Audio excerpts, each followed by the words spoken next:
Hey, what's up, everybody? This is Jason, Zombie Collector, and I thought I'd go live today for a little bit, hang out. I had some downtime, so I thought I'd just go live and see if everybody pops on. We can talk whatevs. It's Tuesday night tango, so we'll see if anybody pops on. If no one pops on, I may just call it a night early. I know, I think I saw Mike O's doing a live auction, so that may interfere with this, which is fine. I understand. Man has to make some money. Man has to make some money. I actually just got this from Mike over the weekend. I actually got in on one of his auctions last week. It's that dude does more auctions now than I don't even know what. He does more auctions than eBay. So it's pretty awesome. He does more auctions than Whatnot. Is that a thing? Is Whatnot? Yeah, that's an auction thing. Yeah, right. So, anyways, but yeah. So I'm gonna, like I said, hang out for a few minutes, see if anybody pops on. If not, then it's gonna be fine because this is just kind of impromptu. I was gonna maybe show some cards, talk about just whatever, and so we'll go from there. Whoa. I thought about put on some music here shortly, set the mood, possibly. Oh, every time I forgot about this. All right.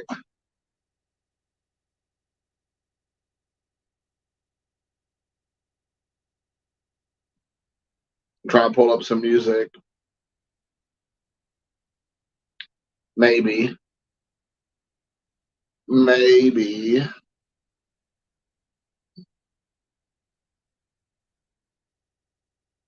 Oh, what up, dude? What up, Scotty Too Hottie? I'll go ahead and put this on pause. Hey, Scott, I gotta show you something. You'll appreciate this.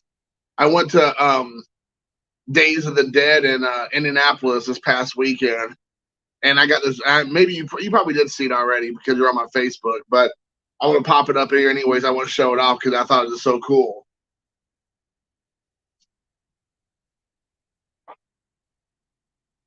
Gosh. I got this poster from a guy that's out of Massachusetts.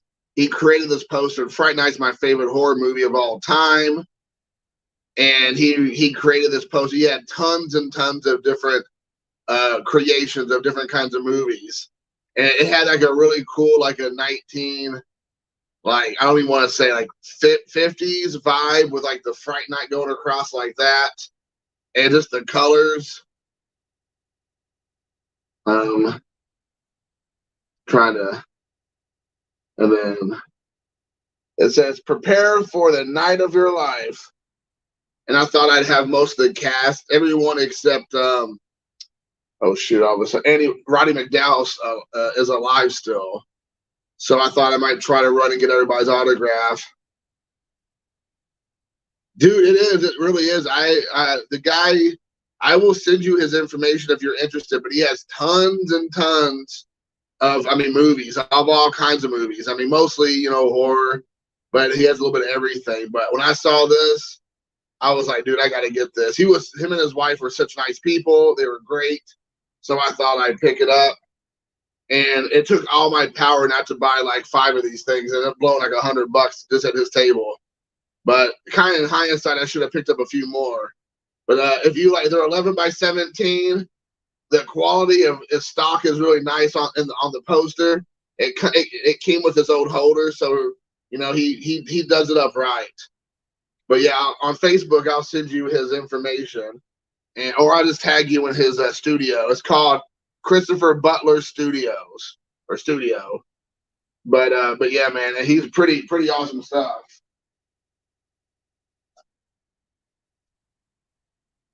So, So I thought I'd show that to you because you would definitely appreciate that, I would assume. All right.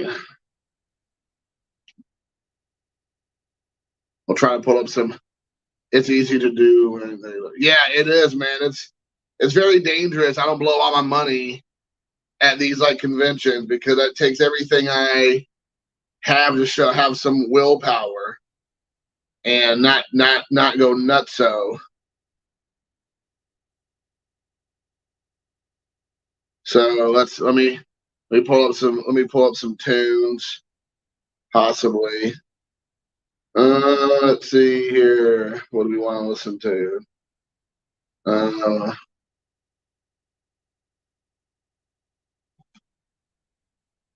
80. There we go.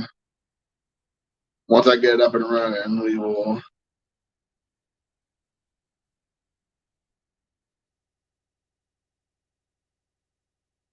Okay, that should work. Should is the operative word, but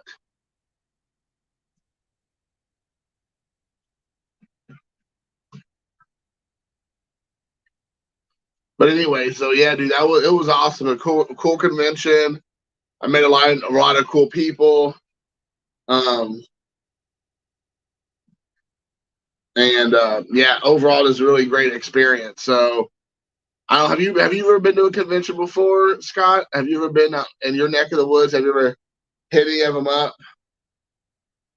I used to go all the time back in the day. I mean, I went to probably 3 or 4 a year. I would go to I would go to Days of the Dead. I go to Horror Hound. I would go to Cinema Wasteland, and that's in outside of Cleveland. I would go to Full Moon Tattoo and Horror in Nashville, Tennessee. I would go to Days of the Dead and Horror Hound, both are in Indianapolis. I would go to Fright Night Film Fest in Louisville. So I mean, I would hit up 5 or 6, like I said, a year. It felt like, and that was like my thing.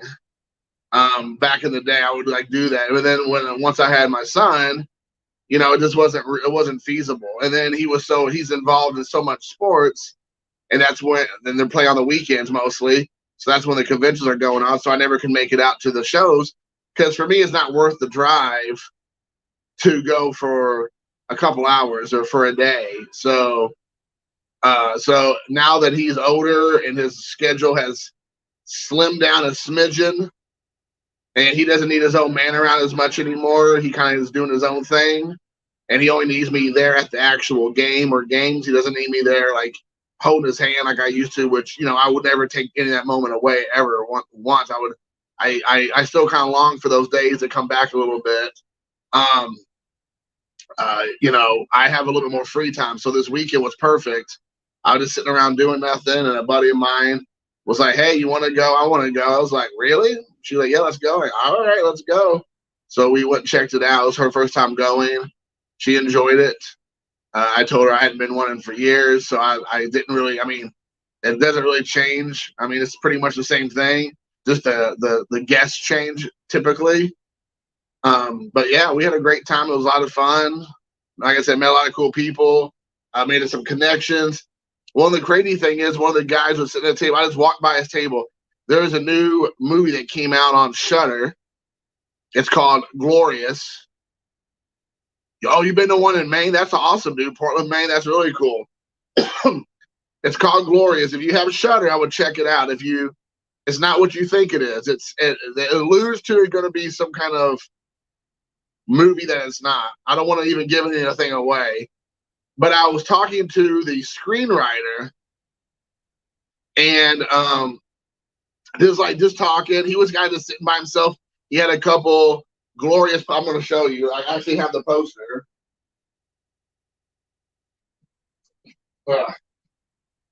So here's the poster. He signed it for me. So this is the poster. This is Glorious from Shudder. Let me back it up a bit so you all can see it a little bit better. But I was talking to the screenwriter. I didn't know what he did. I mean, he was there with these posters. He had some of his older movies on Blu-ray and DVD. He had this like one little table set up, and let me just sit down here and just kind of hold it, just prop it up, just like, here you go, everybody, take a look. But he was just sitting there, and I kind of felt bad for the guy, to be honest. He was just sitting there, and no one was really paying any attention, and he was just, like I said, kind of by himself. And so I was like, hey, man. And he was like, have you seen the movie? I go, you know what? I had literally just saw this trailer on YouTube about a week ago, and the trailer looks ridiculous. This is Ryan Quanten, who was Jason Stackhouse in True Blood. If you ever watched the show True Blood on HBO back in the day, Shookie's brother, Shookie Stackhouse. And then you have J.K. Simmons from obviously J. Jonah Jameson, the Farm Bureau guy. Obviously, he was in Batman movies. I mean, he's in every Juno. I mean, he's in everything. He plays the voice of this demigod, and he is the voice. And basically, everything takes place in a rest stop bathroom. And the whole movie took place in the rest stop bathroom for the most part. There was a couple of cutaway scenes. So Ryan Quanten has to do all the acting. He has to carry the movie by himself.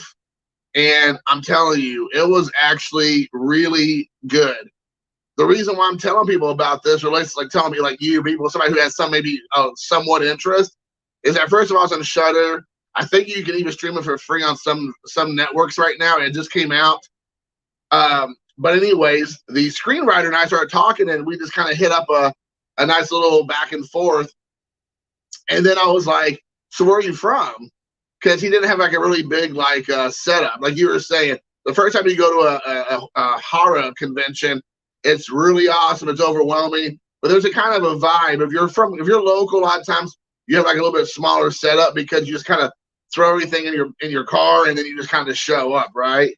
And then if you're like traveling, you're going around all the time to places, then a lot of times you have this balls out setup with banners and the table lining and all the like 15 different Sharpies and all that jazz, and you have all your 8x10s, and it's a whole big thing. But he had like this poster. He had a 27 by 24, 24 by 7, 27, like an actual theater movie poster. And like I said, a couple of his old movies or DVDs or whatever. So I was like, I go, where are you from? He goes, I guess he thought I wasn't from Indiana. So he goes, I'm from a small town in Indiana. I'm like, oh, okay. He goes, yeah, it's about 45 minutes from here. And I'm like, oh, where was it? He goes, you won't know. And I'm like, all right. I'm like, do you mind? I'm like, well, I was like, well, we live in Indiana. He was like, oh, okay. And then he tells me the town, which is, I'm like, dude, that's the same town I live in. And he said, hold on, wait, what? Seriously? So the guy who wrote this movie, the screenwriter for this movie, who has 2 or 3 other movies in the pipeline with either Shudder or the director of this film, I'm now friends with him on Facebook Official. He also has something that he's doing called Mouth. Not to be confused with the Corey Feldman's Mouth from the Goonies.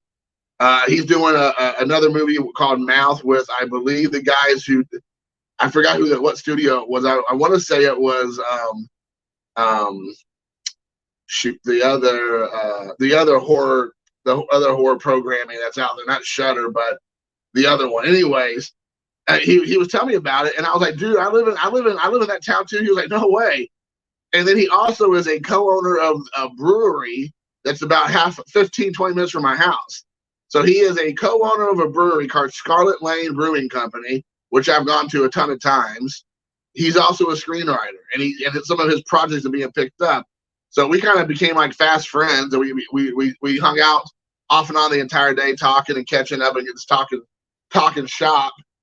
But it was super cool, and I was like, dude, can I get a poster from you? And he goes, yeah. And then I was like, can you sign it? He was like, yeah. He goes, you want my signature? I'm like, heck yeah, dude. You're a screenwriter for a movie that got released literally through a streaming platform. How many people can say they've done that? Not many.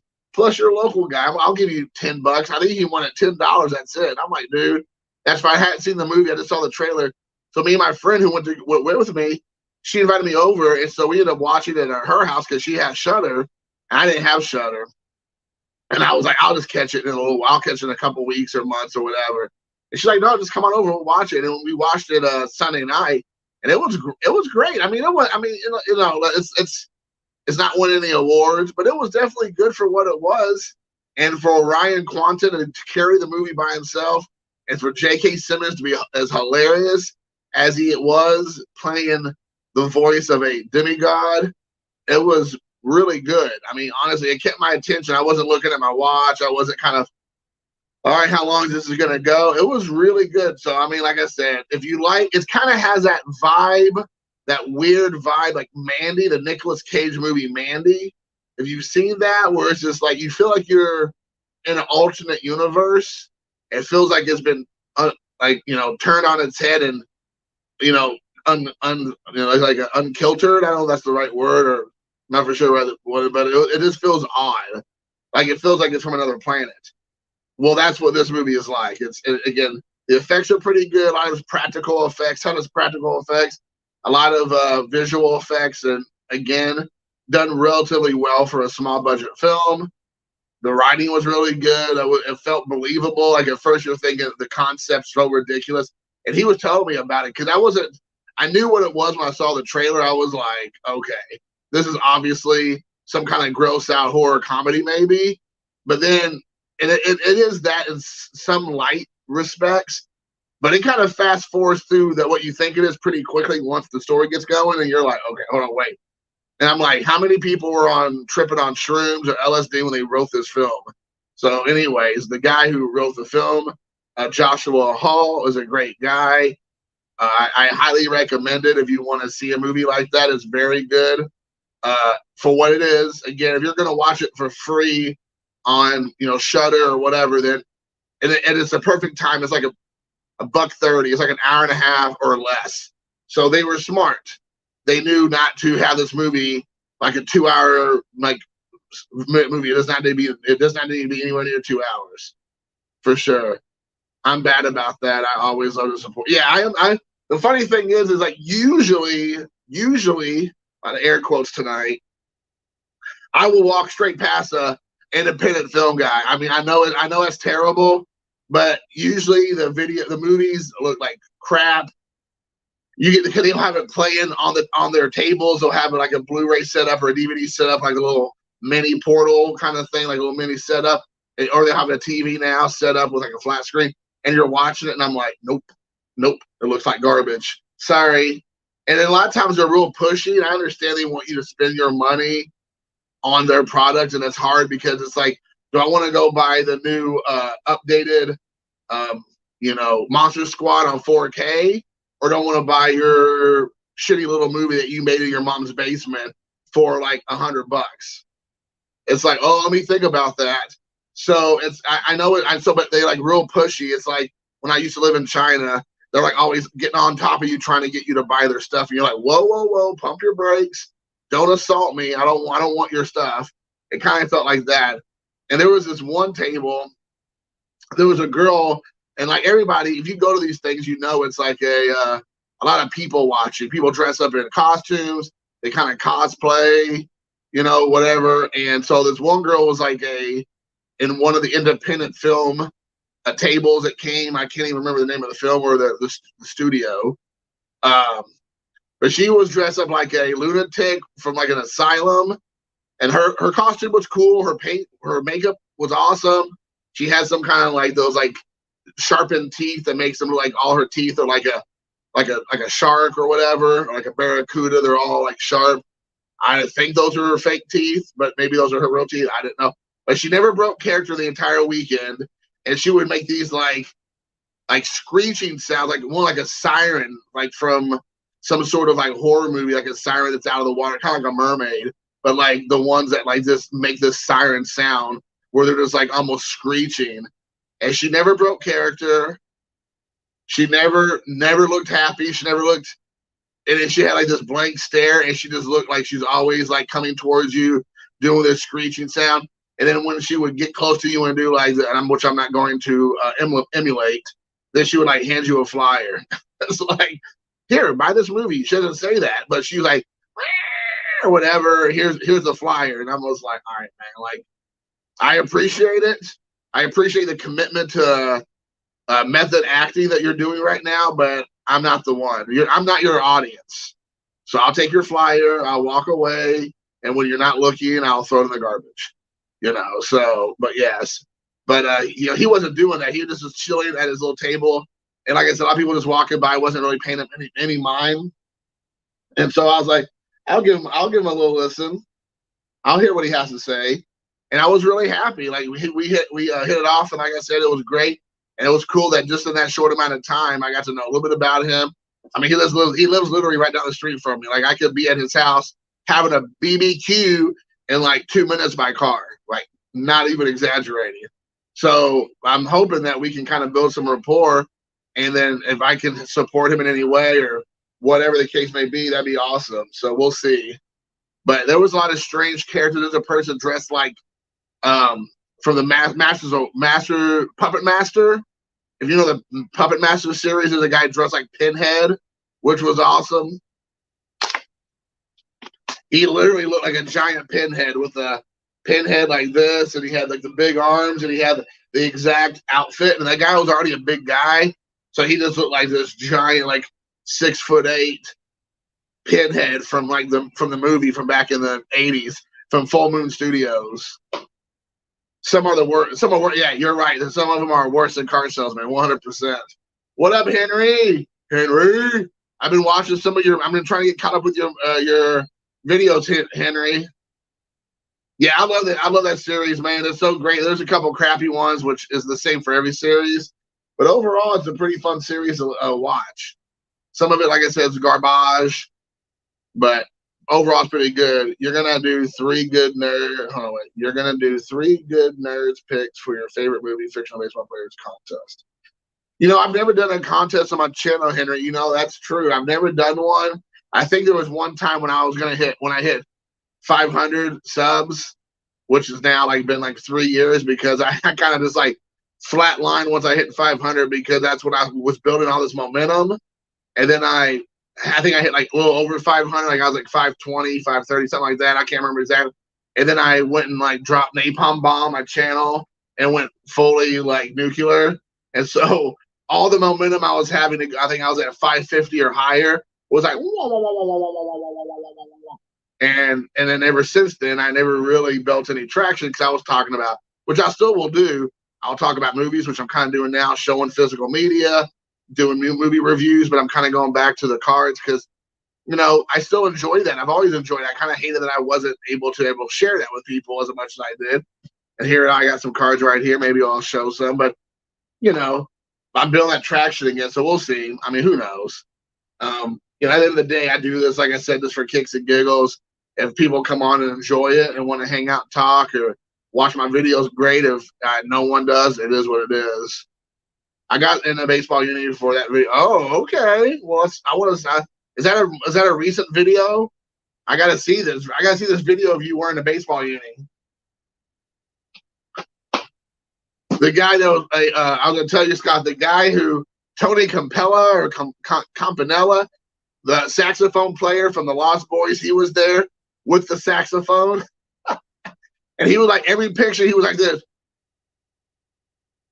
And then all the people would be next to him taking a picture with him holding the saxophone, and he's over here gyrating in the movie Lost Boys. But of course he's now 70 and not as greasy. They didn't oil him up beforehand. But it was pretty funny. I had never met him before, but he was there. You know who was there? I was shocked to see, and she was looking fine. Was Stacey Dash. Stacey Dash from Clueless. And I'm sure she was in some other stuff, but she's probably most famous for Clueless. And I'm sure she has to be about, I don't know, almost 10 years older than I am. So she has to be in her early 50s, I bet.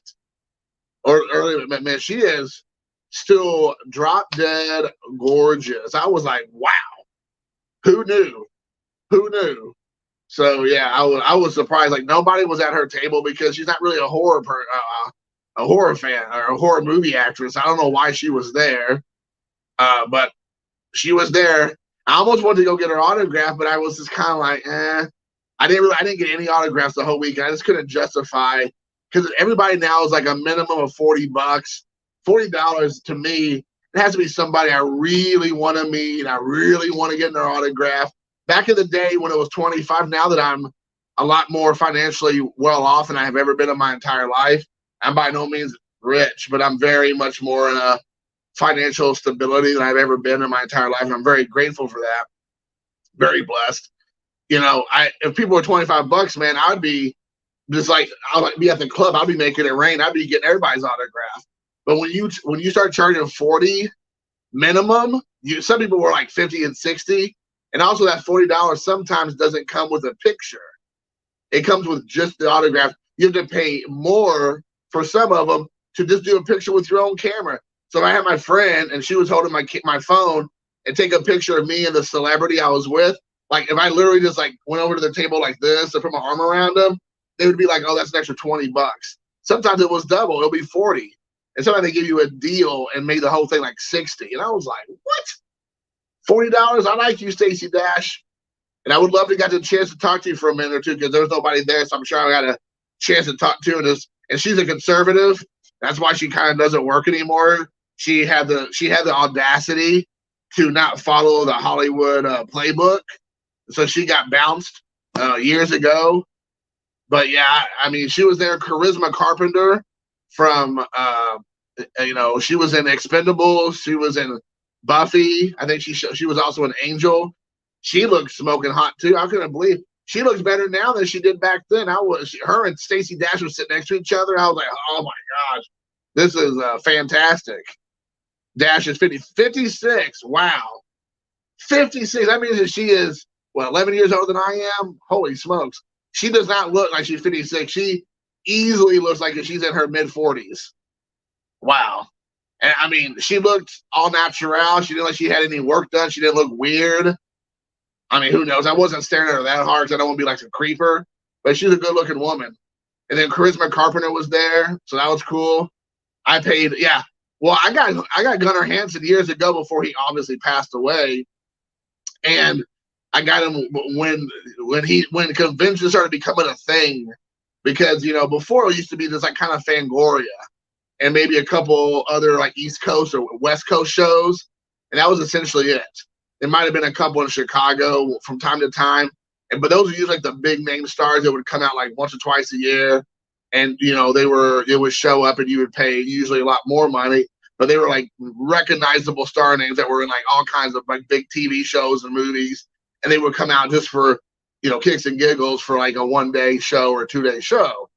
But then the horror convention became a thing in like the early 2000s, the early aughts, and then it's never really relented. I mean, some have went out of business because it just got too ridiculous.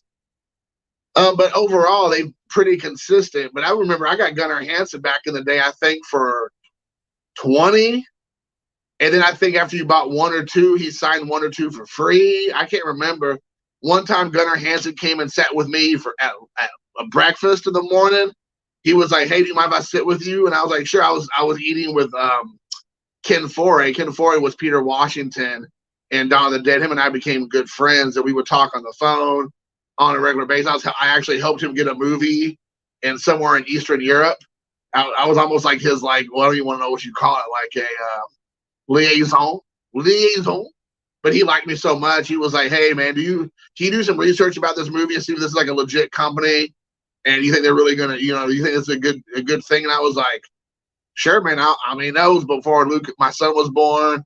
Before I really, I was still like a young man, so I was like real hungry to be like, "Yes, give me a task, Peter Washington, aka the real name Ken Foree. I will do this for you." And so I did the research. I reached out to the company, figured it out. I was like, "Yeah, dude, this is like a legit thing." I mean, from what all I can tell, I think it's they've had multiple different movies. They're all like in whatever Estonia or whatever Latvia or whatever it was, but it's legit. And he went over there and did a movie. He said, it was just a payday. I think it was a zombie movie in like some Eastern European country, but he went over there and did it. So I felt like I contributed to his pocketbook. I didn't get any money, but it was all right. And him and I were pretty close for a couple years. But I was sitting there eating breakfast with Ken, and then Gunner comes over and was like, "Hey, can I eat with you guys?" And of course, Ken was like, "Sure." So we all three ate breakfast together. And I'll never forget, Ken had like this little fanny pack back before fanny packs was a thing again. So he kept all his money, I guess, or not all, but a lot of his money that he made from the previous day's show in this little fanny pack. And so at the time, I was still married to my son's mom, and so all three of us were eating, and then her and I were getting ready to pay for our meals. And Ken goes, "Oh man, don't worry about it. I got this." And I'm like, "No, man, that's okay." I was like, "No." I was like, "I invited you and your wife out for breakfast this morning. You're helping me out at the show," because I was helping him at his table. He's like, "Hey, if you want to hang out at the table and just help me with the money or help me with getting the Sharpies and the 8x10s together, that would be great," because he didn't have a handler. I'm sure nowadays he does, but back then it was still, like I said, kind of new. And I was like, "Sure, man." And he's from Indiana, so he's actually from the Indianapolis area. So he came here a lot because he was like, he got a free vacation to go visit his family when he wasn't working. So he was like, "Yeah, man, I'll pay for you and your wife's breakfast." I'm like, "Oh, okay." And I'll never forget this. He had this, like I said, little fanny pack, and it was like 20s and 50s and ones and 10s and 100s in this fanny pack. And then he just told me, he goes, "How much was the bill?" And I was like, it was like let's say $40. All three of us ate like 40, $50, whatever. And he was just like dropping 20s on the table. And I don't know, he kept looking at it. He goes, "You think that's enough?" I don't even know how much money he left. I mean, I felt like he like dropped like $80, $90 on the table, and the bill was like 40. So even if you gave a tip, let's say he gave a $10 tip, that's $50, right? But he was like, there's all these 20s kept falling out. And I'm like, "Hey, did you want to?" I'm like, "I think that might be too much money." He's like, "Yeah, don't worry about it." And I could never tell he just really didn't care. Like he just was, he just had that kind of money, or he felt like he didn't want to feel like embarrassed that he didn't know how much he counted and just threw a bunch of 20s out there. He actually didn't count through it, but he just left it on the table. I was like, okay. And then you can tell Gunnar Hansen was like confused, like, no, I gotta leave that kind of a tip or not? Because Gunnar Hansen was probably like, mine was like 15. I'm throwing down a 20. I'm out of here. So you can tell he was kind of like, "I'm not leaving that." He made me feel like, yes, Gunnar. Gunnar Hansen and Ken Forey are actually really tall. Ken Forey's really tall and a big guy. I mean, Gunnar's a big guy, but he wasn't as tall as Ken Forey. Ken Forey's probably 6'4", I bet, maybe 6'5". He's really tall. Gunnar Hansen's probably like 6'2", but also he was a lot older when I met him, so I'm sure he was, kind of more hunched down. Maybe he wasn't as tall as he used to be. So I don't know, but Ken was a pretty tall guy. I'm 5'7", and I have pictures of him, and he has an arm around me like I'm his son, and it's just like me, like he just resting his arm on me, like I'm like a little armrest. Just turning in the time for you, the middleman years. Oh yeah, that's right. What's up, Joe? I probably watched it then. Yes, then that's how Ken. Yeah, Ken's great. Ken's a great guy. I dropped a dime on the mailbox. He dropped a dime at the mailbox. When you mean a dime, you mean an actual dime, Henry? Or you mean like a dime, like a $10? Or she was a dime. She was so hot, you dropped a dime. You dropped her on the mailbox. This hot girl who was a dime. You're like, "You want to taste? You want to taste?" Yeah, well, how tall is Gunnar Hansen? You're 6'2", so I think Gunner's probably about 6'2", and he might be taller than that. But I'm pretty sure Ken Forey is like 6'4". I mean, I'm pretty sure because, like I said, my picture I have with him, he was like a head and a half taller than me easily. But I mean, I don't know. I will. I'm gonna say Gunnar Hansen's around 6'2". I'm gonna say Ken Forey's around 6'4". So you can tell me if you're looking it up. Let me know. I didn't realize you were that tall, Scott. You're in the same group with Bob Lewis. Bob Lewis is like 6'2", 6'3". But then there's Don Field of Dreams, and Don Field of Dreams is like 6'6", 6'7". I don't know. He's gigantic. Him and I have a picture, and he literally we have a picture, and I'm like right here, and I'm like right here, and he's like literally that tall, much taller than me. I'm like, oh my gosh, dude.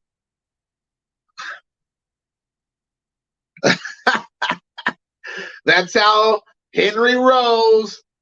Roll, roll, rolling, huh. Rolling, rolling, rolling, huh. So yeah, man. But I know I have to be one of the smaller guys in the community. I think Jake, the Ticket Leprechaun, or Legends Never Die. I think Don was telling me he's a pretty small guy, and also he's much more thin than I am as well. So he probably looks even tinier.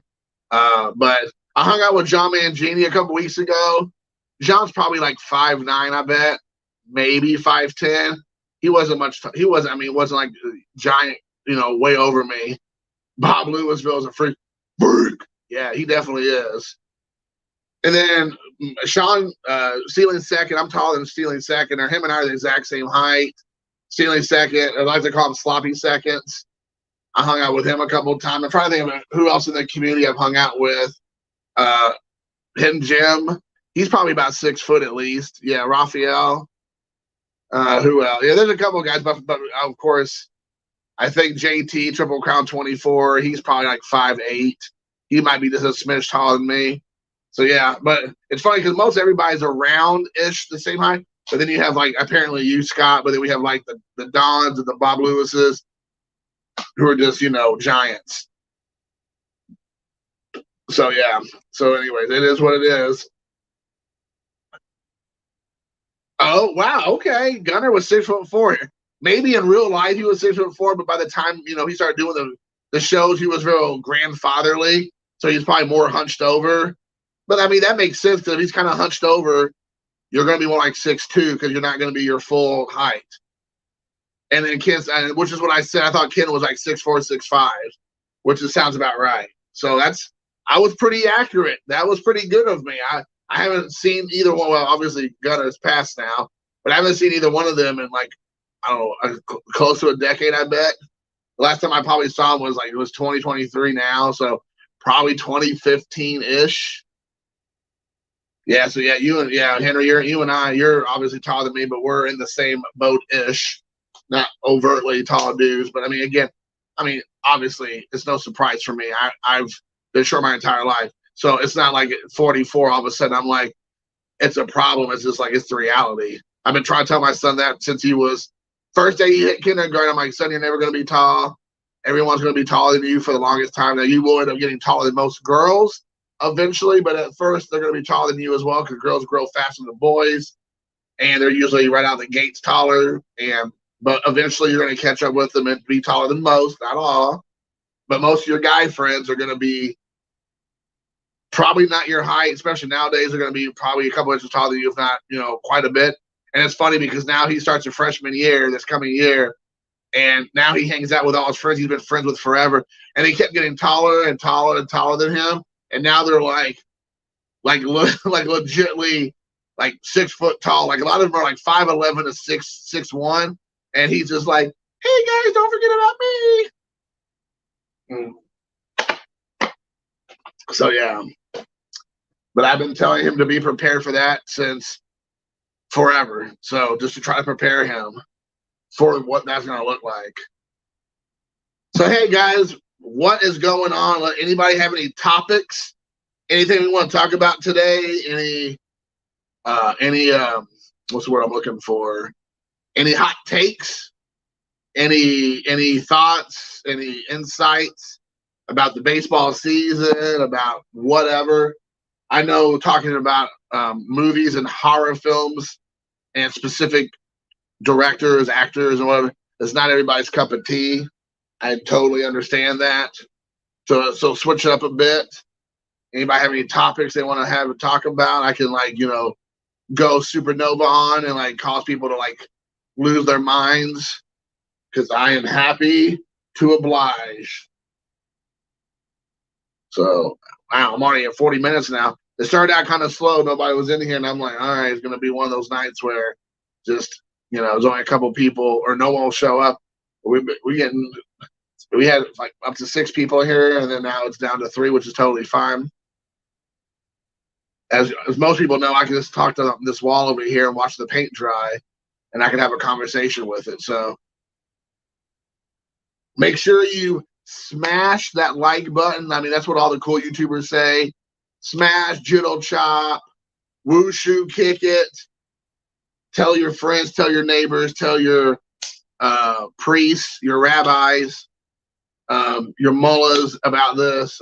About this. We're gonna be talking about all kinds of crazy stuff. Did you ever watch The Burning? Yes, that's what with Jason Alexander. I think is it Holly Hunter is in it, and it has like Cropsey. Yes. I wear a 48 blazer. 48 blazer. I got some old school in my closet. Maybe I can go get it. Maybe I'll come out of the closet. I can go to the closet here, and I have some old school Goodwill blazers that I've gotten. I've wore at like funerals, bar mitzvahs. I don't like special events. Yeah, let me see if I. Oh, okay. Let me see if I can find one really cool blazer. Woo! This is one probably old like grandpa died in like the 1980s, and I thought I have to get it just because it's so ridiculous. So, okay, there's no money in there. I was hoping there'd be money. I'd be like, yes, there's money in here, but no, there's no money. But yeah, this is probably the like cheapest of all cheap. It's the signature collection. So look at that action. Who says I'm not classy? I put the ass in class. So there you go. So I have this one right here. So let me see if I think I have one more.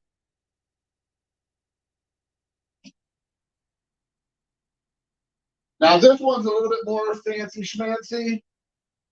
This is a little bit more. Here's my blazer. This was made in Jordan. Look at this, but not by Michael Jordan.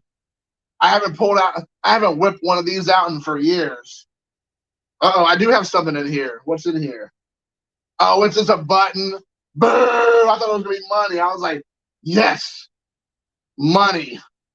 The root of all evil. Look at this magnificent blazer. And look at this crocheted hanger from like 1975. So there you have it.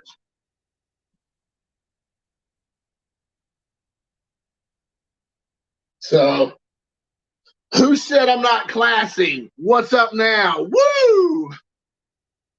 Man, oh man. I'm classing it up here on the tube. Oh man. I'm listening to Night of the Living Dead music right now. Passage to Normal. You can't say that nowadays. You can't say normal because people find that offensive. Well, what is normal? What is normal? This stream just went Miami Vice styles. Yes, it sure did, dude. You are completely right. Doctor Exclusive Sports Cards. Look at you getting all fancy. Like, I'm going to change my name to try to keep up with Joe's cool titles of his channel titles. Oh, shoot. Let's see here.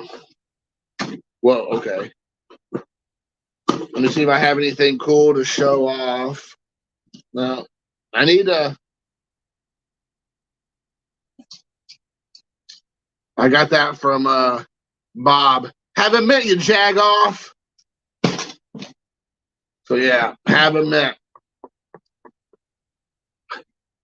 My coat cost 25 cents from the 70s, 80s. It's from Fresno.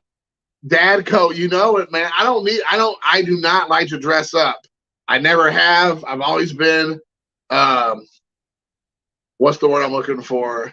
What is the word I've always been adverse? Is that the word I want to use? Adverse to dressing up. I've never liked dressing up. The only time I've ever dressed up when I've had to is, of course, when I was getting married and maybe somebody else's wedding or funeral. I'm sure I wore a suit and tie at that point in time. We're just maybe I can count on one hand, maybe two, that I've ever done. Oh yeah, oh yeah, John Mangini super rare. Yeah, super rare, super. Yeah, that was pretty funny. Yeah, I just watched that video of his this afternoon. He was saying people calling him a Karen or get off my lawn. I said, dude, you're a boomer. And that in the messages I put him, I go, you're not. I go, no, they call you a boomer. He goes, I'm not a boomer. I'm a Gen Xer. I'm like, all right, boomer. I was like, I'm a Gen Xer. I thought he was. I thought John was like born in the late '60s, early '70s, but apparently he's a Gen Xer. Him and I are both Gen Xers. I was born in '78. Boom. Not boomer, but boom. So we will see. I'll have to look it up. I'm gonna have to confirm this. Wedding and fuels are the same thing, right? You said it, Scott. I almost said that, and I was like, nah, I'm not gonna say that, but I concur. Yeah, it will take a special lady to get me to commit to. He is a youthful elder, Brendan. This is true, but it'll have to take a special lady to convince me that if I'm ever going to get married again, because I think I am done with that life.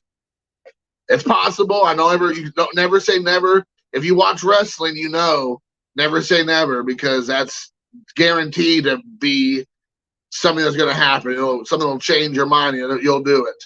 So I know not to say never, but it will be close to that being the outcome. I don't know. John said he was a Gen X. I'm like, I think you and I are not looking at the same chart of dates of birth when Gen Xers. I think Gen Xers were like 70 to 79 or 80 or something. I'm not for sure. It was like they're roughly about a decade. So I don't think so. Like, we were all latchkey kids. And by the way, I say all this with tongue firmly in cheek. I could care less. He could be a Gen Xer. I don't care. He could be a Gen Z, or he could be a millennial. I don't give a crap. I just thought it was funny. That was his response. I'm like, what?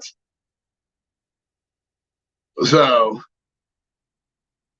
I'm trying not to add class. Oh, thanks, Scott. Too late. Yep, I'm a Gen Xer refugee. Nice. I forgot I could like highlight people's comments. Sorry, guys. Let me go here. Let me see. I'm gonna try to do this like last time. Every time I try, I somehow screw this up. But if you would like, since we have quite a few people in here, I will post the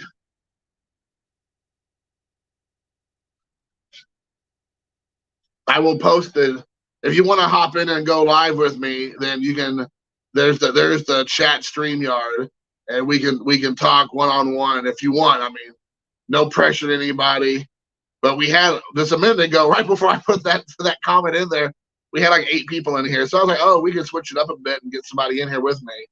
But it's not necessary. I can, as most of you all know, I can do this all by my lonesome. But I'm glad you're Gen X. Oh, she is Mark from Kentucky. Talk about a true Gen Xer. What up, man? I just put the StreamYard chat. If you want to join live, Mark, you're welcome to hop on here with me. We can talk turkey. No obligation. Don't feel obligated. But I know you and I have done plenty of live streams before. So let me turn this off just in case somebody does take me up on the offer. I don't want to have it disrupt our conversations. And even if no one pops on, I'll just turn it off. But yeah, it was what's up, Mark from Kentucky? But yeah, it was yeah, when he said that, I was like, John, are we being serious right now? Is this a, as you can see, like right up there, that's the Joe Dante autograph. I got him on a Gremlin, and that is Don Coscarelli on the Phantasm. Pew pew pew pew on the Phantasm 8x10. That's actually a movie slick that he gave me, which was really cool. It was at he had that, and then he signed it, and he signed a bunch of crap. Him and Dante were great, man. They signed everything under the sun for free. I'm like, look at that. John Landis signed a bunch of stuff, even though John Landis can be kind of, what does he call it, a curmudgeon, a curmudgeon. I remember when I was going to get a picture with John Landis. He was walking the floor, and I was like, "Hey, can I get?" And he was like super perturbed that I asked him to get a picture with him because he was kind of on his own time. And I asked a buddy, I'm like, "Hey, dude, can you get a picture with me and John Landis?" Well, John Landis, he was so excited, but he was like shaking and sweating, and so the picture is like all blurry. And John Landis is like, I think he might have smiled, but he was like this. Like, you could tell he was about ready to punch me in the head. I was like, dude, you could have said no. And if you were going to say yes, you could act like you're halfway okay with me coming over to you. I mean, you could have been like, "No, man, I'm just here on my own right now. I just want to kind of get in, get out." I would have been like disappointed, but I understand. But he almost made me feel like I was like, bothering him. I'm like, dude, you're a celebrity walking around a big hall full of horror movie fans. You're going to get approached. Budget rent a card, rent me some tops. Yeah, tops before they turn into fanatics. Sweet, cool stuff. Phantasm was awesome. Yes. The first couple of Phantasms were great. Then 3 happened, and then Ravager happened, which was terrible. Just dug out the closet. Oh, wow. Look at you, Brandon, coming in with a surprise. A horror movie fan, too. I had no idea you're a horror movie fan. Okay. Look at you all just showing up with all kinds of cool stuff. Phantasm. Just dug it out. Yeah, buddy. Just dug it, man. Yeah, it was really yeah, I liked it's not my favorite werewolf movie. That would be The Howling by Joe Dante, but it's definitely number 2 for me. It's The Howling, then American Wolf in London, for sure. And then I don't know, after that, maybe Dog Soldiers, I don't know. But then the other weird thing is, like, I like certain movies with werewolves in them, but they're not actually werewolves. Oh shit, dog. Jeez, Mikey and the dude. I finally got caught up with Jeez Mikey stuff. I've been watching it. I have to say publicly, I already said this to him, I think, or I might have said it in another video a while back. But Alex Bowman 53 years ago, and I was like, because I trust Alex because he's a professor. He's a legit professor, unlike Greg Maddox, who stole that from Bowman 53. Alex. I was like, dude, you and I have a lot of same similarities. I mean, tell me a YouTuber that is really good that you think is like underappreciated and underrated. He was like, dude, geez, Mikey, fantastic channel, great guy, class act. And not that I didn't believe any of that stuff, but for whatever reason, I always would get distracted, or I just would pop it on. I'd pop on your channel, and I'm like watching it, and I'm getting it, I liking it, and then I didn't build momentum. And then this time, I hadn't even watched your stuff, and then it kept popping up. So it was like something you may be interested in, or another channel you might like. And I was like, oh shit, that's right, geez, Mikey, yeah, it's Mikey's channel. So I went back. I went to the archives, into the vault, the Disney vault, and then I went through and got caught up. I may not have watched every single video, but I watched quite a bit. And I'm like, dude, Alex was right. I have neglected myself all these years from watching your channel, homie. So I was like, I'm fixed that. I'm watching it all now. I'm caught up. I know you just released a video, I think, today. So, yeah, so I apologize. Sumimasen gomenasai about you. I should have jumped on way early on the G's Mikey bandwagon. At this point, I'm like almost a poser.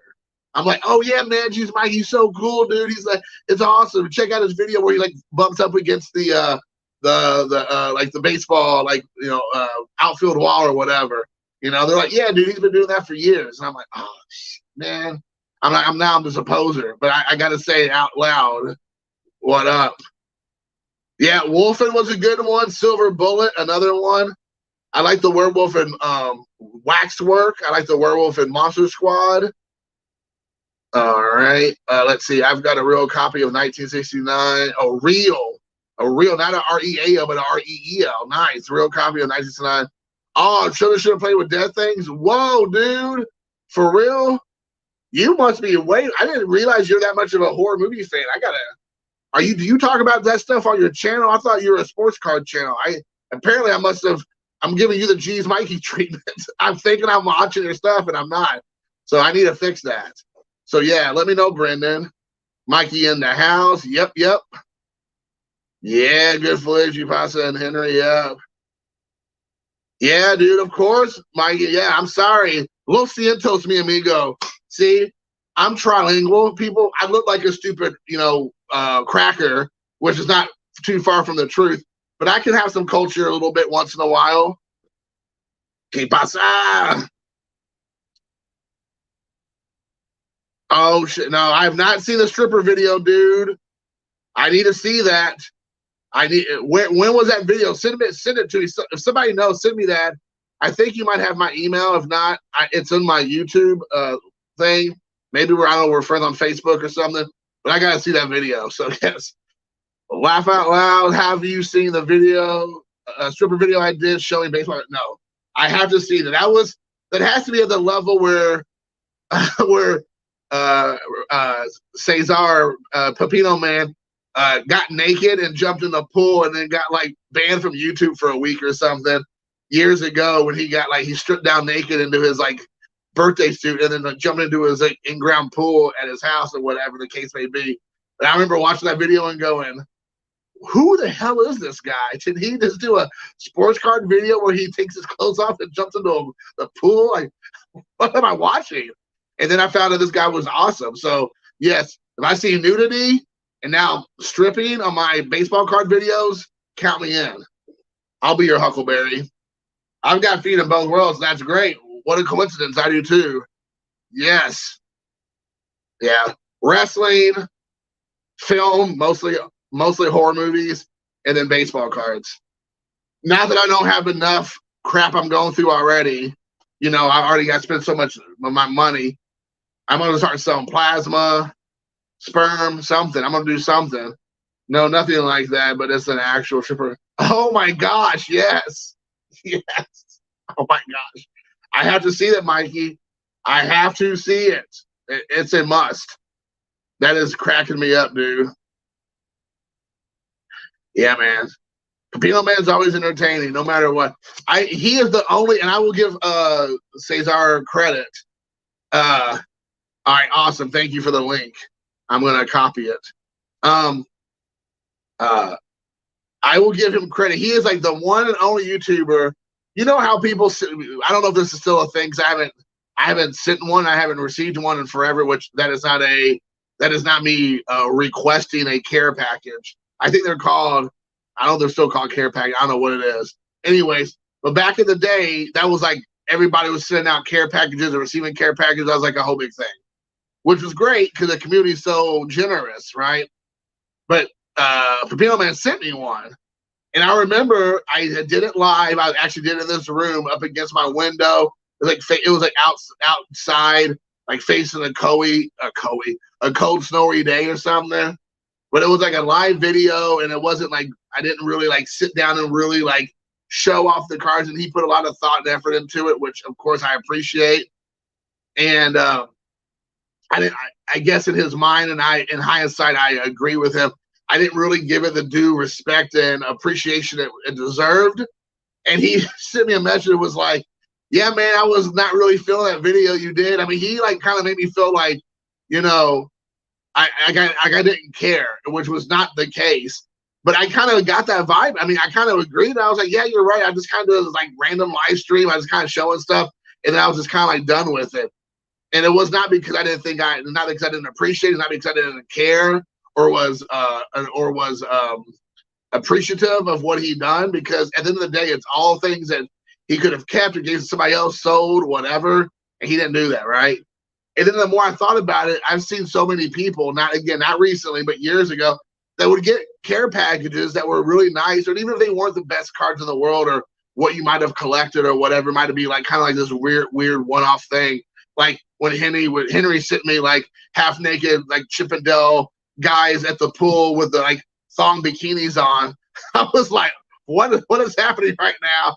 But I agree with that because I started seeing people's videos and some people were doing that. Some people were just like not really showing the proper respect for care package videos.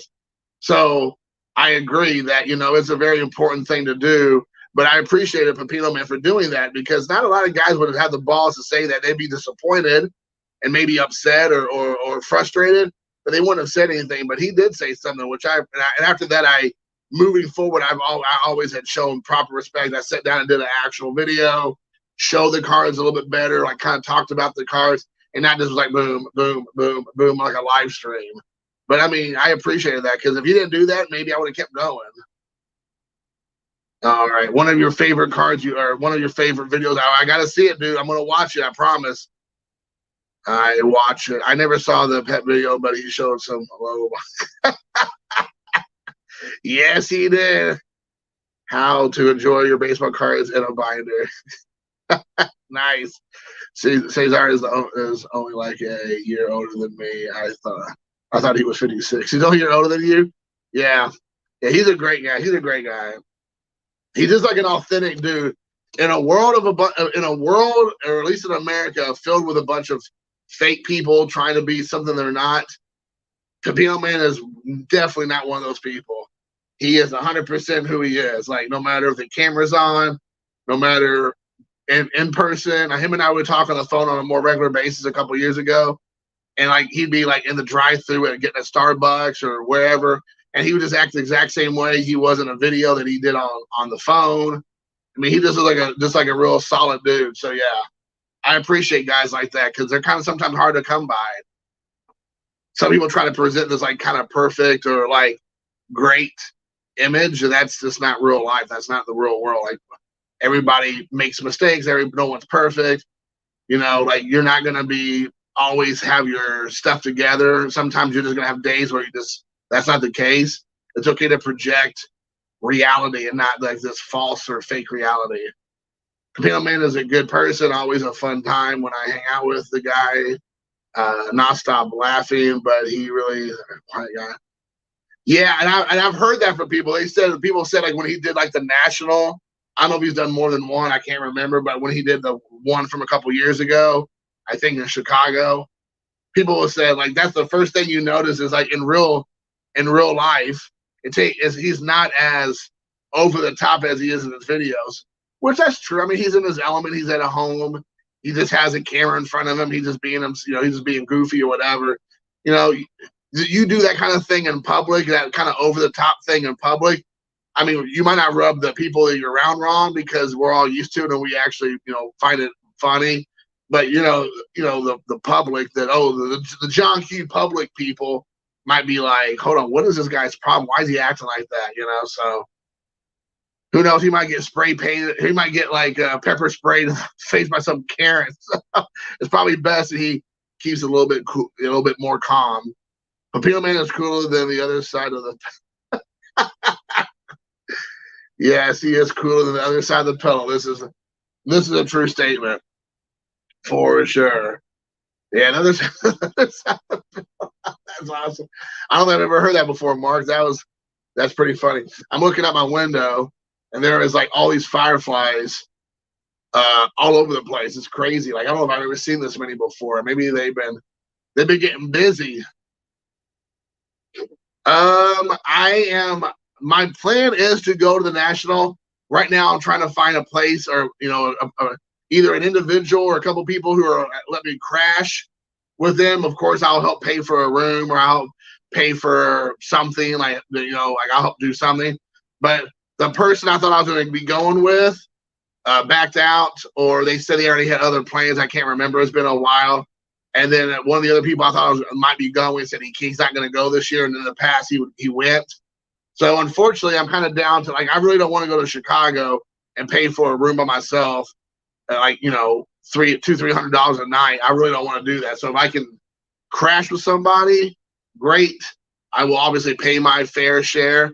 Nowadays, that's the cool statement to say: pay your fair share. So either I'll help pay, or I'll buy dinner for everybody, or pay for the gas if we're going to spend driving the car. I'll figure something out, or just again pay part of the room, whatever they feel like is fair. So if I can find out that situation, great. If I can't, and I might just go down for a day, because I'm in Indiana, so Chicago from my house, or Rosemont, Illinois, which is greater Chicagoland area. It's probably like 3 hours and change. It's not super far. So I mean, I can make it up there at the crack of dawn. I can leave my house at like 5 a.m., be in Chicago, be in Rosemont at like 8 o'clock, spend all day there, and then like at like 9 or 10 o'clock cut out and head home if I have to. I really don't want to do that. I'd rather stay for a day or two. But I mean, it's not out of the realm of reality that I can't do that. I mean, I go back to my hometown areas in southern Indiana, which is 2 hours and change south. So what's an extra 45 minutes? Yeah, Rush references. You better believe it. Are you going, dude? And who else? Who's going? I know I just said what I'm doing, or kind of doing, or not doing, depending, I guess, the situation. Anybody else going or not going to the National?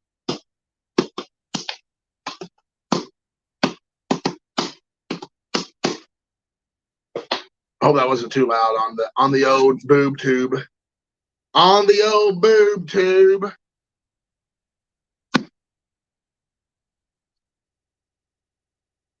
And no, I'm not. Oh man, that sucks, dude.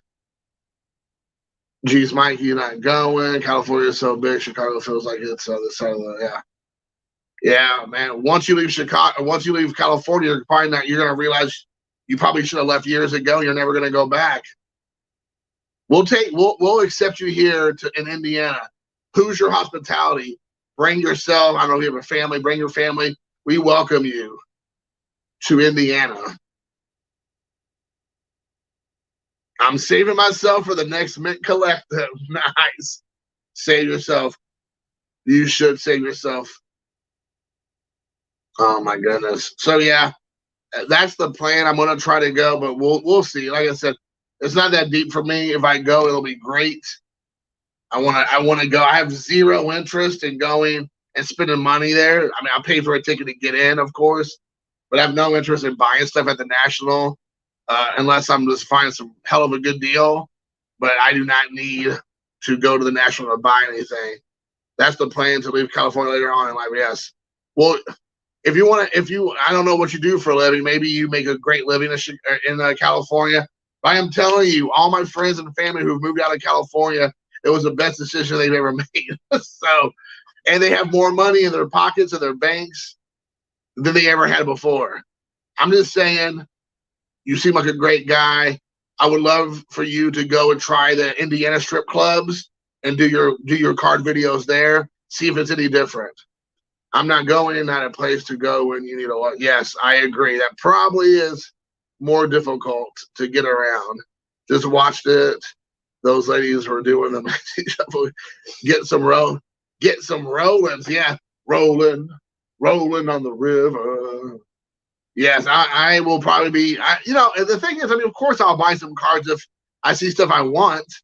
But I mean, I'm not going. I know everybody has their videos of like how much money I'm going to spend at the National, or what I'm looking for at the National, or these are my top 5 cards I'm looking for at the National, or just fill in the blank video. I mean, I'm not doing any of that, BS. I'm just like, if I'm able to go, I'm obviously going to walk the floors. I'm going to enjoy my time. I really just want to hang out with people, just hang out, talk some smack to people, start a like a Sharks and the Jets kind of situation with people that are on my side versus whoever's against me, and we just do a battle like a Thunderdome. Do the Thunderdome, yes. So I know, but I can't take my business. I was like, oh, yep. I guess that's true. Once they got their hooks in you, Mikey, you can't get away from California. They're like, so, oh, what up, Mike? Yeah. Everybody, if you're a movie fan, check out Mike's channel. Dag Films, dude. Like Dagger. But yeah, check out his channel. He is one of the best guys doing it on the tube. I highly recommend it, man. I highly recommend check out his channel. If you like movies, if you like breakdown of directors, actors, studios, different Blu-ray DVD companies, a genre is like spaghetti westerns, blaxploitation, westerns in general, like new stuff. Check out his channel. Great guy. Even though he's from Louisville, we won't hold that against him. But yeah, he's a great guy. When I go to the National, I'm getting drunk. I feel like I'd be drinking, hanging out more. Oh yeah, 100%, Mikey. If I go to the National, I'm just gonna have a good time. I'm gonna just hang out with everybody, have a few adult beverages. That's where I'm gonna be spending my money on getting just food and drinks and just hanging out with people. I'd rather spend more money on gas driving around, hitting up new cool places while we have the downtime than blowing money on baseball cards that I can get on eBay for probably a third of the cost. That doesn't make any kind of sense. So, like I said, if it's something rare, unusual, something kind of cool, something that I can get at a reasonable price, sure. But I'm not going there to be like I'm gonna blow all this money there. Especially now with the prices the way they are. I know things have been going down and have been for a while. But as everybody knows, regardless if the prices are going down or not, the National, the prices go back up for the most part. They're unwilling to work with you, except maybe on Sundays before they head out the door. I spent $50K on an unproven rookie card. Yeah, that sounds about like the National. I'm hoping for a horror boom, like they say. Oh, dude, I don't know, man. I agree. I don't know really what to expect. Like, I'm really modern day horror. Like, I don't want to. People probably don't want to hear this, so I'm gonna be kind of careful, like not to derail everything. I don't want to derail everything. But I just like with comedy nowadays, I feel like horror cannot be true horror. Like comedy cannot be true comedy anymore because people are scared they're going to get canceled. They're going to be scared to write or produce or direct or act or say the things that will get them in trouble with like the smallest voice of community, minority communities in the world of losing their mind. So it will be hard to make a movie like that nowadays. So I mean, I'm here for it. Don't get me wrong. I would love for be balls out, even if it's a topic or a subject matter that I don't agree with. I'm all about free speech. I'm all about letting people say what they want to say, and I can choose if I want to listen to it or not, right? Or watch it or not. I don't want other people telling me what I can or can't watch because it's going to make you some kind of way. Like, I don't need to hear all that. But yeah, I'm hoping. I'm all for. I'm here for a 70s, 80s style horror resurgence. That would be great, Brandon. Yes, I agree. B movies have always had a place. Yes, I'm a huge B movie fan. I am the B movie master blaster. You guys ever see? Oh my gosh, spit on your grave. Yes. Oh yeah, the 70s version is way better with Camille Keaton. I've met her. I've met most of the cast of that movie that were still there, that were alive at the time. Some of them like David Heston have passed on now. I hung out with Billy. Joe Bob Briggs, because he does a commentary for it years ago on a DVD, and I met him and hung out with him and talked to him about that movie a lot. Yeah, that movie's nuts. Well, I think I could be wrong. I want to be a little bit vague, but I think it is the longest recorded attack on a person recorded in cinema history. Like, it lasts like 12 minutes or something, or it lasts a long time. And it's a revenge movie at the end of the day, which is great because that's what it should be. But it is a painful thing to watch, and there's nothing pleasurable about watching what happens. But yes, I love to have the bug typewriter from the. Yes, the bug typewriter would be cool. Yes, yes, it's a good movie. I honestly, I think I have it on DVD or Blu-ray or something, and maybe in my other room. But yes, I think I have it. But yes, yeah, I Spit on Your Grave. That is not one that you're going to be watching with the family. That's for sure. That's not the one you're watching with mom and dad or grandma and grandpa or with the kids. You will be doing a hard pass on that one. It was literally banned in X amount of countries over the years. So, I mean, it was that difficult to watch. I remember when I first watched it, I'm like, this is like kind of hokey 70s, kind of hillbilly, backwoods type stuff. I'm like, what's the thing? And then when the thing happens, you're like, okay, now I know. Yeah, the first time I saw the movie, I was like, "What?" Yeah, yes. And that kind of movie won't get made nowadays. And I mean, again, I just don't think it'll get made. Like people cannot handle it. And again, no one's forcing anyone to watch it. But as adults, we're not even allowed to make those choices for ourselves anymore. I don't think. I'm sure that movie is never going to be on streaming. And if it is, I guarantee you, they censor it or they cut out all kinds of stuff because they can and they will. And those type of movies, again, not that you get enjoyment from it, but just to see how the artist actually presented the product, how they wanted it to be seen. Is the artist is like going to the Mona Lisa and putting a mustache on her, or like giving her devil horns or something. It's like that's not what they want. You don't manipulate or like take off like something out of there, like whatever, right? So I don't think you should manipulate art in any way. You, as a consumer, can make the decision if you want to watch it or not. So the only way you get around that nowadays is buying it on physical media. If I go to my other room, which I'm not going to take you all to because probably no one cares that deeply about it, I can show you like the shelves and shelves and shelves of Blu-rays and DVDs of my whole entire collection because I'm afraid that it's going to go away. Like you never truly own it because it's always owned by another entity online. If it's a streaming service, even if you bought it, you downloaded it. Unless I guess if you download it, you do. But if you bought it and it's in your queue to keep, it's never truly yours because if they lose the license, it goes away. If you shut off your service, it goes away. If they decide to cut it and manipulate it and to change it, it goes away. So yeah, I mean, like that's the thing. If you want to watch the movie in the original way it was meant to be presented, then you have to have the physical copy. End of story, period, exclamation point, whatever. Tubi, I think I had it, yeah. And I don't know if Tubi shows it unedited and uncut. Maybe they do. And if they do, great. Because Tubi is kind of one of the last, vestiges or whatever is out there that will kind of just let you just do what you do. So I don't think they probably, because they have like Terrifier, and I'm assuming that one's not cut, and that's pretty extreme as well. There's not the same subject matter necessarily in Terrifier, but it's over the top gore and gross and really, really tough watch.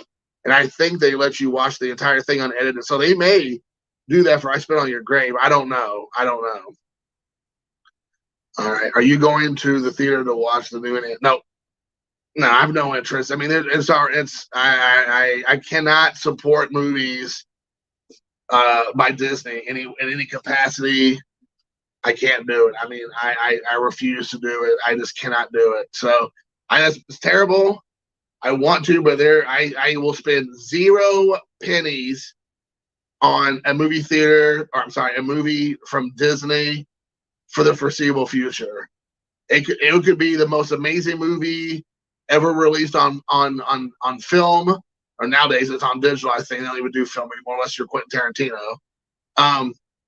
But I refuse to watch it. Now, maybe if it's something I really want to see, which Indiana Jones is not was not that, I would pay for a ticket to something else and then go watch the movie to give that money to another, small independent film. So I would probably do that possibly. Like I saw here in Indiana, there was like a local movie that they were putting up there, like an old school, like Back to the Future or something. I'll give the money to Back to the Future, then I'll go run and check the other movie out. I mean, maybe, but there's no way I would spend the money on anything from them right now. I mean, I don't have the Disney streaming service. I haven't watched a movie from Disney, which means any Disney movie, any Marvel movie, any Star Wars movie, any Pixar movie in I don't know, years, probably decade. I don't even know, forever. It feels like forever. I'm definitely not doing anything now. Yes, it was unedited. Okay, cool. It was unedited. That's awesome. Okay. I assumed it would have been because Tubi's pretty good about that. But again, you just never know. But the fact of the matter is, Tubi's good about it right now. If they have like a shakeup or a change in leadership, or they get like a new DEI representative who's now in charge of all this kind of stuff, that stuff goes away. It could go away. That is 100% reality. If you don't believe it, go check out about French Connection. It just came out like 2 or 3 weeks ago. They edited out one scene, like one specific, I think, word/scene in the French Connection, because they found it offensive, and they didn't tell anybody. So unless you're a real fan of that movie, you wouldn't even know they changed the stuff in the movie. And that's where we're at right now. They're editing movies out, not the director, even though the directorship touches the original film either. Uh, like George Lucas and Steven Spielberg and all those guys. But even with the director's not his approval, the studios are going in, or the streaming services are going in and changing things and then releasing it as like it's the original cut, which is not, because it's offending people or it could be offensive.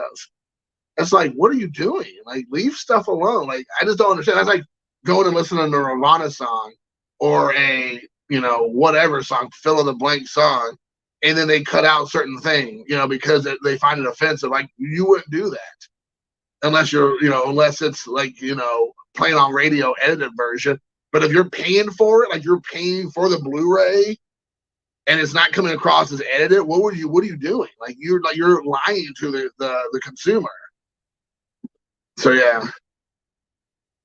Only a matter of time before the Treasure of Sierra Morena gets a reboot. I honestly don't even know what that one is. The Treasure of the Sierra Madre. I don't know. What is that, Brendan? I'm interested to say. I will cry like a baby at Tubi Channel. Yes, I will too, Scott. I will too, because I've been watching a lot of stuff on Tubi just recently. I'm watching right now the unedited version or the Cabal cut of Nightbreed. I haven't seen it before, and I didn't really want to pay. Like, when it first was released on Blu-ray or 4K, it was like $40 or $50, and I was like, nah, I'm not. I like that. That's my favorite Clive Barker film of all time. But I didn't really want to spend, and I really like Nightbreed, but I don't want to spend like $40 or $50 just in case I didn't like it. So I'm watching it right now, and I'm liking what I see. It's really a good expanding of Midian and the world. So I probably will go back and now buy the Blu-ray, which in this case it worked out well because I liked it, but I don't want it to go away on streaming. So I just buy the physical copy. Man, we live in weird times where people be we definitely live in weird times. That's for sure. I mean, I try to be a little bit careful because I don't want to like offend. I don't want people to be just turned off by me talking about too much into this. But as most of anybody who knows me and knows my channel knows, I don't shy away from topics like this.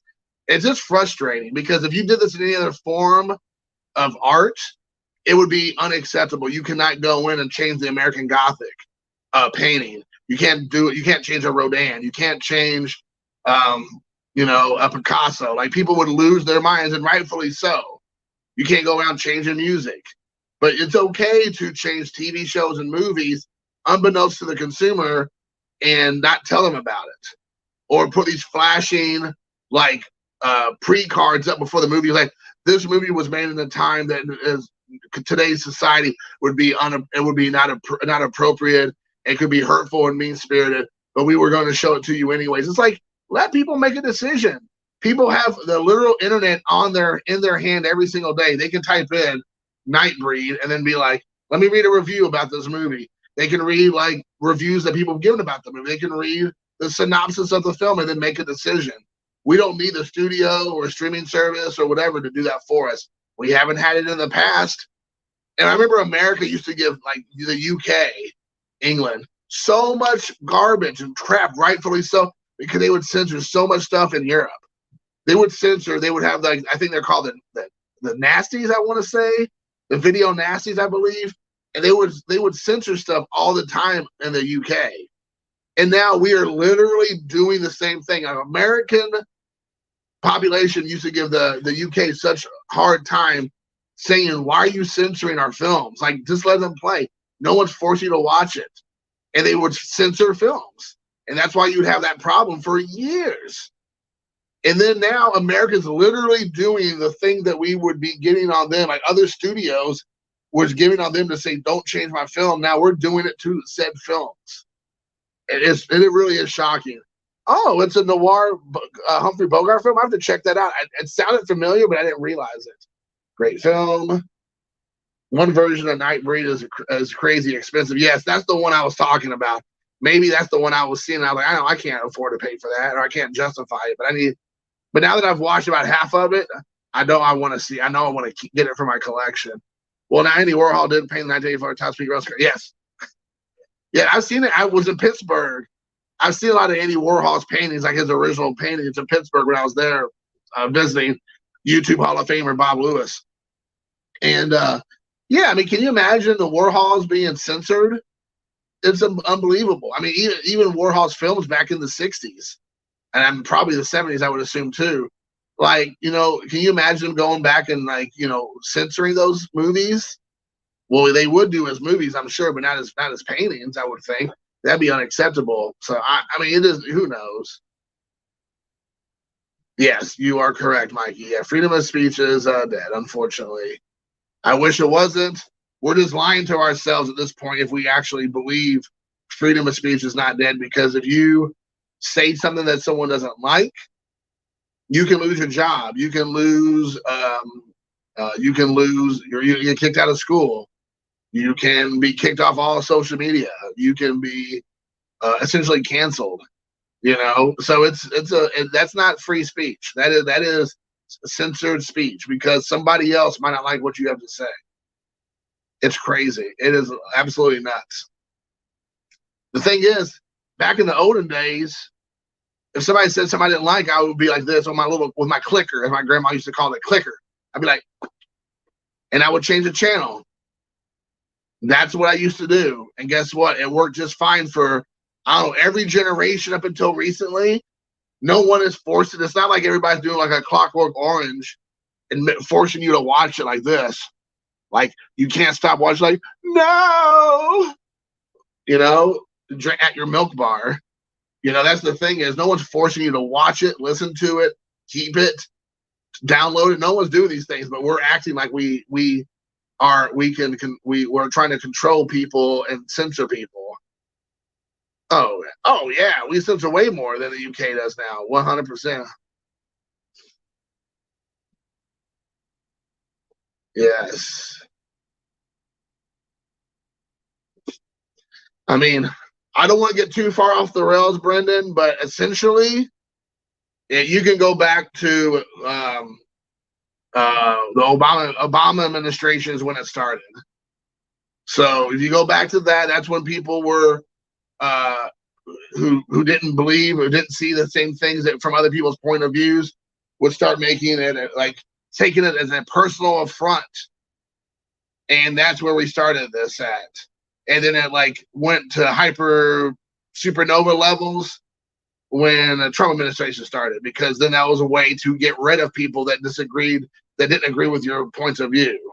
And it was successful because the social media became so powerful at that point. So you have a small group of minority, I don't mean minority people, but a minority voice that would scream the loudest with the biggest megaphones that would scare the dickens out of whatever company, whatever, you know, platform, until they got what they wanted. And it has subsided a smidge recently, but it has to go. The thing is it's the pendulum, right? The pit and the pendulum from Edgar Allan Poe. It has to go so far to the extreme before it'll self-correct and come back. And I don't think we've gotten there quite yet. We're getting there because people are finally waking up, even the people who were asleep at the wheel. And I'm not talking about people getting red pilled. I'm not talking about people becoming all of a sudden conservatives, but just normal people who just stay out of all this stuff are finally starting to wake up and be like, hold on, wait, what? What's going on? And so that pendulum's going, but you know, it has to go all the way before it can come back. Because at the end of the day, most Americans are center to a smidge right. Most. Some are center to a smidge left. But most Americans can find middle ground. Most. But those people are not the ones talking. It's the extremes on both sides. But the ones on the left are way more in the cancel culture. If you don't believe me, you're doing like you're personally attacking me if you don't believe what I say is true. And that's where we're at this point. So yeah, quite. But you know the thing with trauma films, Scott, when you're saying that, like, oh shoot, what's the trauma, the main guy's name. All of a sudden, I forgot. I mean, oh my gosh, what is his name? Shoot, it's eluded me. Kaufman, right? Is it Kaufman? Somebody. I'm sure somebody will tell me here in a second. Not Lloyd Kaufman. Is it Lloyd Kaufman? I can't remember. I want to say it's Lloyd Kaufman, but not to be confused with. Yeah, I want to say Lloyd something. Lloyd. But anyways, he is pretty much cancelable.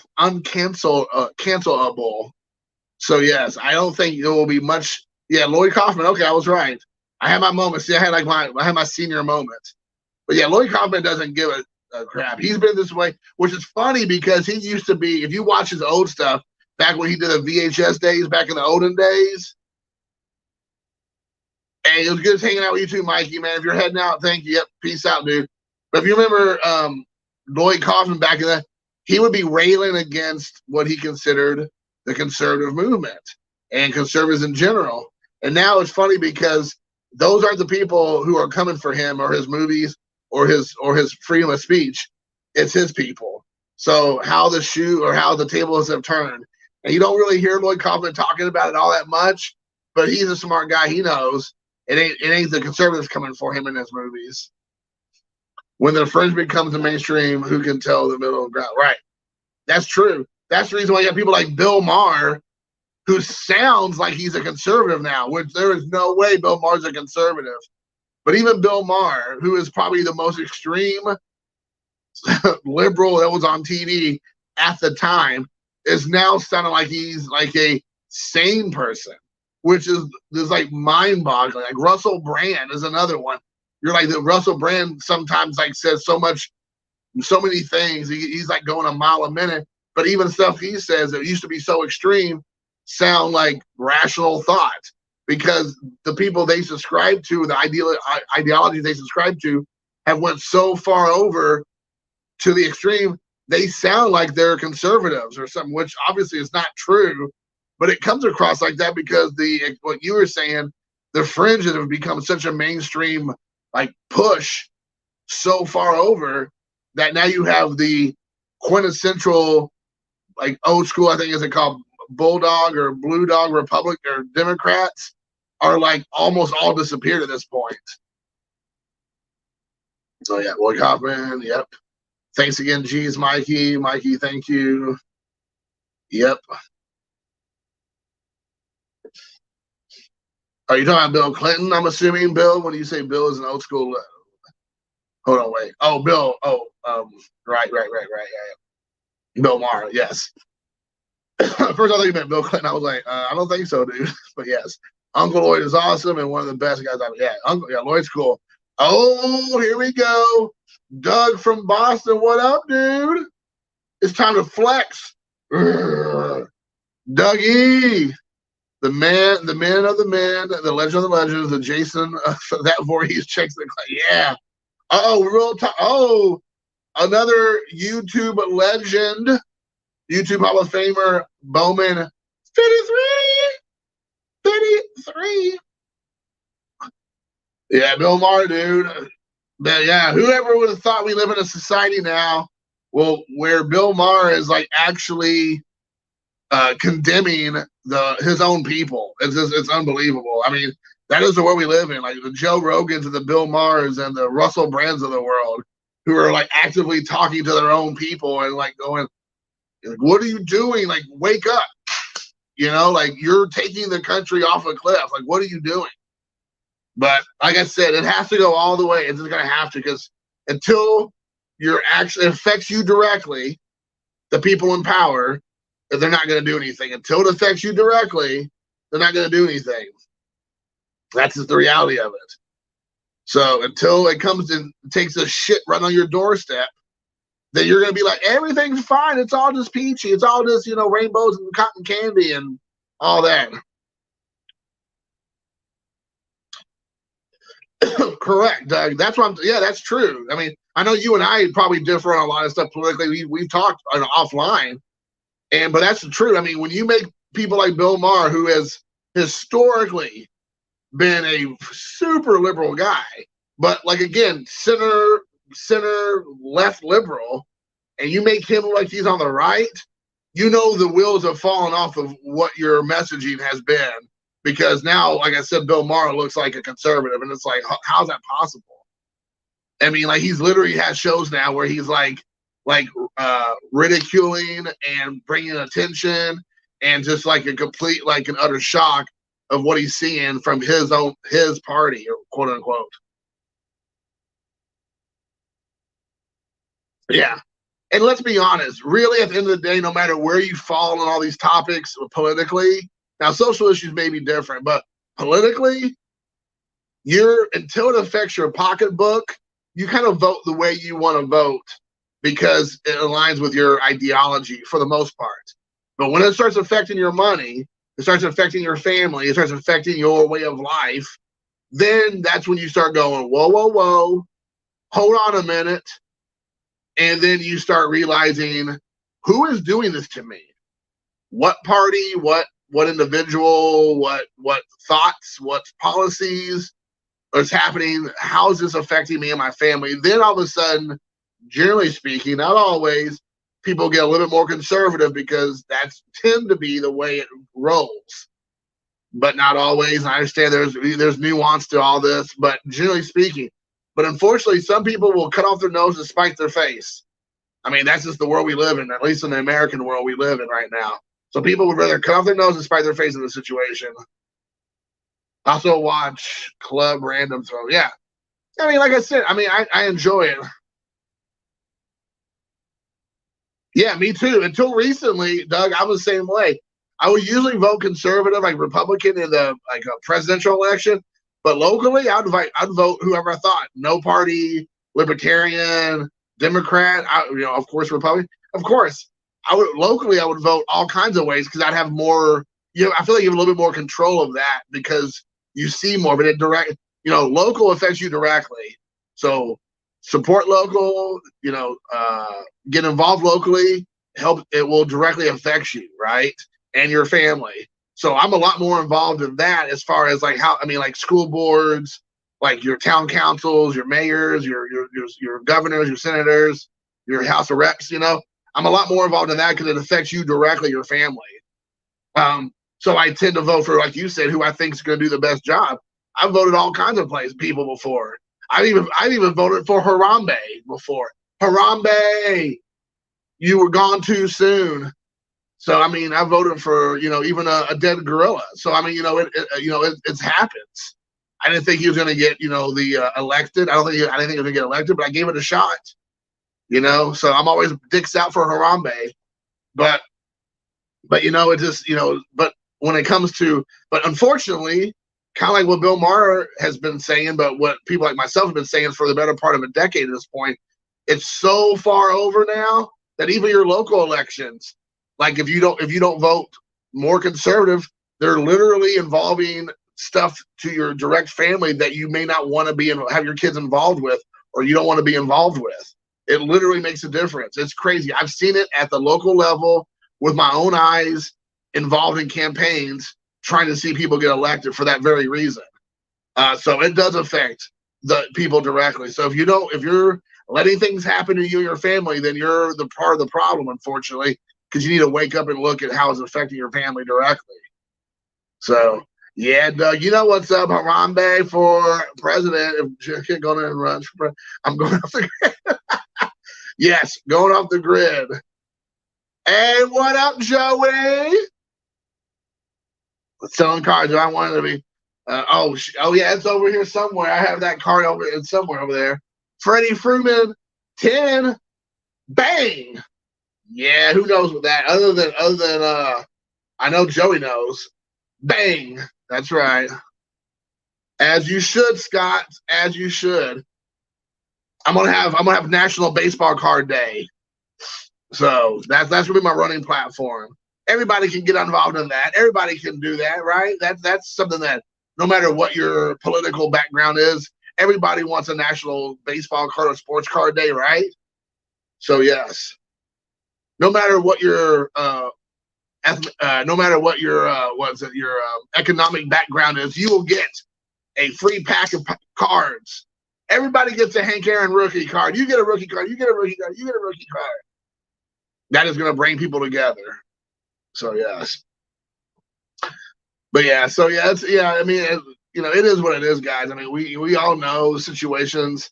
I honestly, this was not my intention to talk about these topics at all when I first got on here, but I think people who, generally speaking, are not political people or don't really pay attention to it, or they keep their heads in the sand, or they're just like, hey, it's not my problem.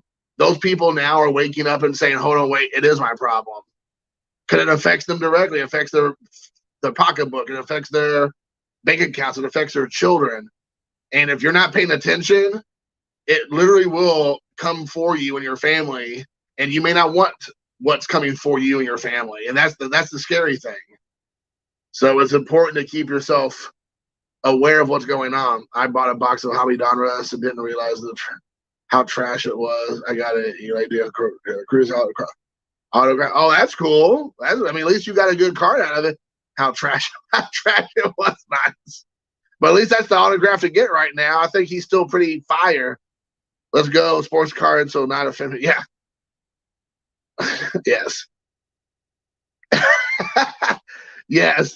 Yeah, I've heard. I don't keep up with that. I watch because I'm Carlos, and he's pretty good about putting up new updates about things. And I think I saw something recently that he posted that Fanatics bought another company, or CGC bought CSC, or Fanatics has done things that have been pissing people off with their lack of information or what they're doing with the products coming up in the next year or so. So yeah, I mean, it feels like a lot's going on with the hobby that is not good for sports card collectors, baseball card in particular. So I don't know. Donruss doesn't have any license, so it's on my own league, and retired players was garbage. Oh man, that sucks, dude. PWCC. I don't know who is that. Who they bought? Is that who they bought? I thought PWCC was wrapped up in all kind of a lot of turmoil from the previous year with the whole what do you call it? Like where the Trimgate, aka Trimgate, from years ago. So yeah, I'm not for sure what's going on with all that. All I know is that it's not getting any better. A lot of people are not happy. They're not happy campers, and I know when I hear people that I kind of respect talking about it, and there's concern in their voices, they're clamoring for something good to come, and it's not.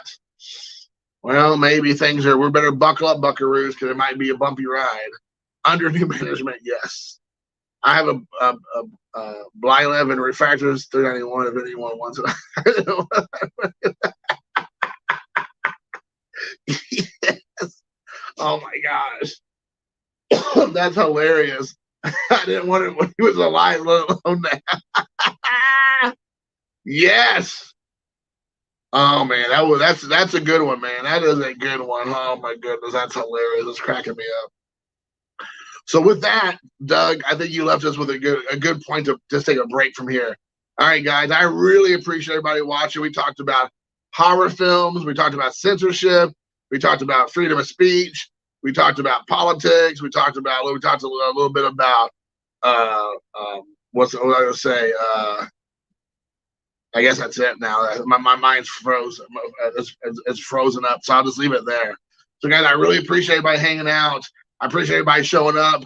I know it's kind of everywhere off the rails, but thank you for hanging out with me. And until next time, guys, peace.